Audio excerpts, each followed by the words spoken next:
నిరుద్యోగులు అడుగుతారు 2 లక్షల ఉద్యోగాలు ఏమైనవని, మహిళా విద్యార్థులు అడుగుతారు స్కూటీలు ఏమైనవని. సమాధానం చెప్పాలా?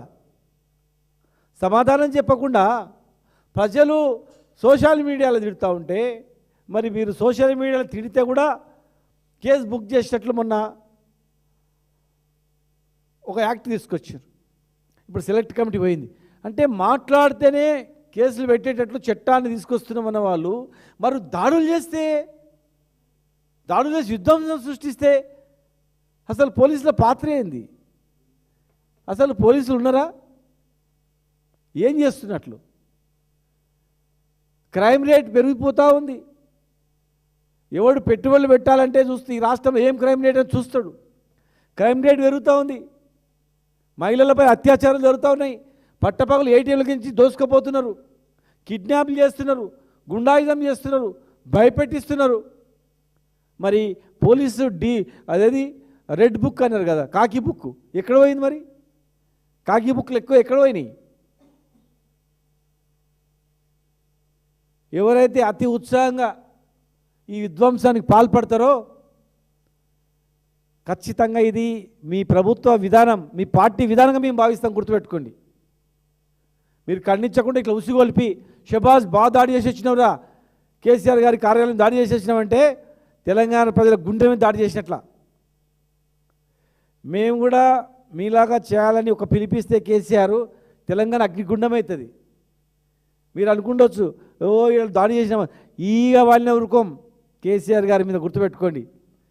ఏదో ఇట్లా దాడులు చేసి ధర్నాలు చేసి గేట్ల దగ్గర పోయి గొడవలు చేస్తే పోలీసు మీ చేతిలో ఉంది అనుకోకండి. పోలీసులు కూడా గుర్తుపెట్టుకోండి. మంచి పోలీస్, తెలంగాణ పోలీస్ అంటే దేశానికి పేరు తెచ్చింది. కొంతమంది చేస్తున్నటువంటి ఇలాంటి అరాచకాలను ప్రోత్సహిస్తూ అవినీతి అధికారులు చేసిన దానికి ఖచ్చితంగా తగిన మూల్యం చెల్లించక తప్పదు. ఇది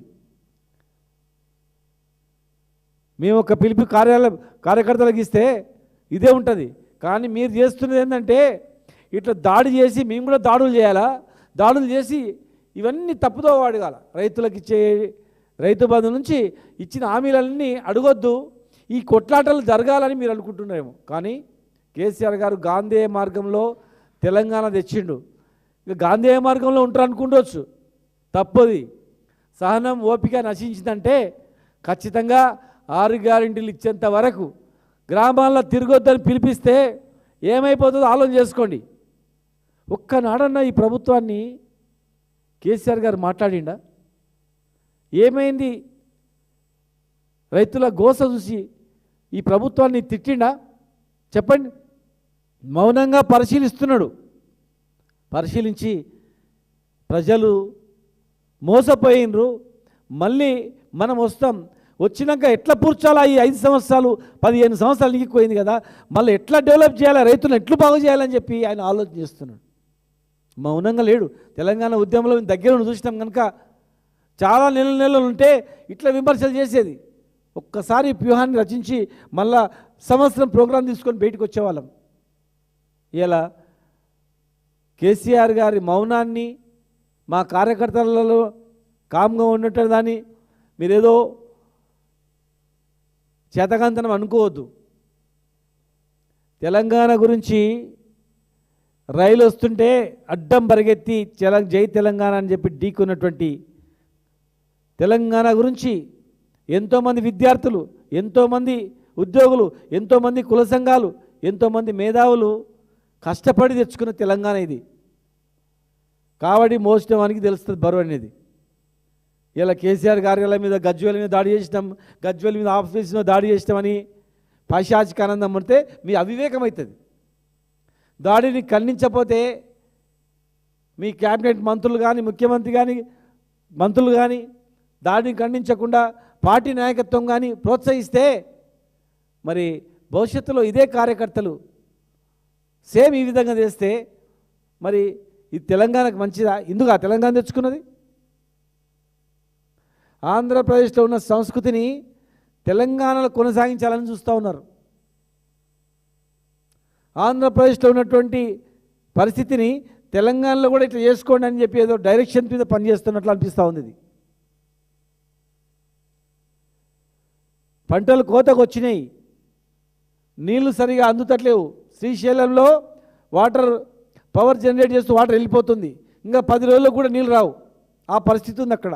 పాలమూరు రంగారెడ్డి జిల్లా కేఎల్ఐ లిఫ్ట్ ఇరిగేషన్ కానీ పాలమూరు రంగారెడ్డి జిల్లా ప్రాజెక్టు కంప్లీట్ చేయాల్సిన అవసరం ఉంది.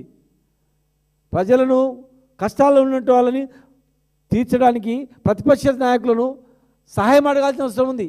కష్టాల్లో ఉన్నప్పుడు ఏం చేద్దామని చెప్పి ప్రతిపక్ష నాయకుని ఇంటికి పోయి అడ్వైస్ తీసుకునేటువంటి పరిస్థితులు తీసుకురావాల్సిన అవసరం ఉంది. కానీ ఏకంగా ప్రతిపక్ష నాయకుని కేసీఆర్ తెలంగాణ తెచ్చిన ఆయన మీద దాడి చేస్తారా? ఇంటి మీద దాడి చేస్తారా? ఒకసారి ఫామ్ హౌస్ కాడ పోయి ధర్నా చేసారు, ఇప్పుడు ఆఫీస్ మీద దాడి చేసి పడగొట్టిండ్రు. అంటే ప్రజలకు ఏం మెసేజ్ చేయాలనుకున్నారు? మీ కార్యకర్తలకు ఏం మెసేజ్ చేయాలనుకున్నారు? ఇది నేర్పాలనుకున్నారా మీ నాయకులకు? ఇది పద్ధతి కాదు, ఇది తెలంగాణ సంస్కృతి కాదు. ఇది ఏదో డైవర్ట్ చేయడానికి ఏదో కుట్ర చేస్తున్నట్లు అనిపిస్తూ ఉంది.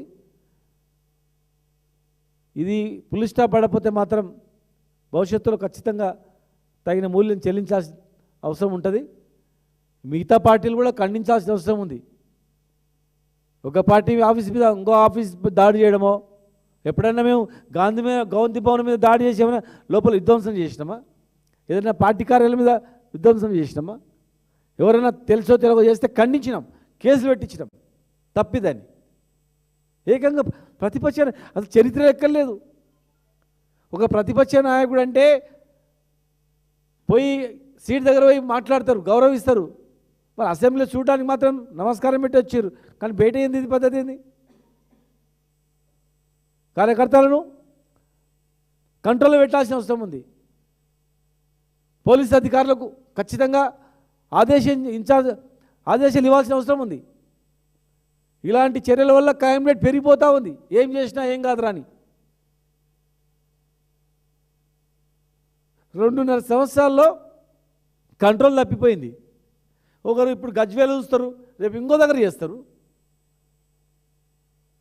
ఇది రేపు గవర్నమెంట్ మారగానే మళ్ళీ సేమ్ జరుగుతుంది. ఇదా ఇందుక మేము తెలంగాణ తెచ్చుకున్నది? మీరు అభివృద్ధి చేయండి, మేము సంతోషపడతాం. ఇప్పుడు కూడా దాని మీద ధ్యాస పెట్టండి.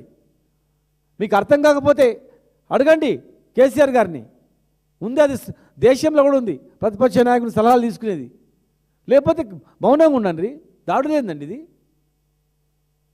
ఖచ్చితంగా దీని మీద దాడుల మీద పిసిసి ప్రెసిడెంట్ గారు కూడా స్పందించాలి, అన్ని పార్టీలు కూడా స్పందించాలి.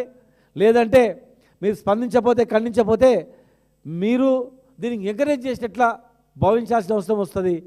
మళ్ళీ ఇలాంటి పద్ధతి తెలంగాణకు అవసరమా, అభివృద్ధి అవసరమా, దాడులు అవసరమా నిర్ణయించుకోవాల్సిన అవసరం కూడా ఉంది. ఖచ్చితంగా ఇది తెలంగాణ సమాజం ఎట్టి పరిస్థితుల్లో సహించదు ఇది. Thank you.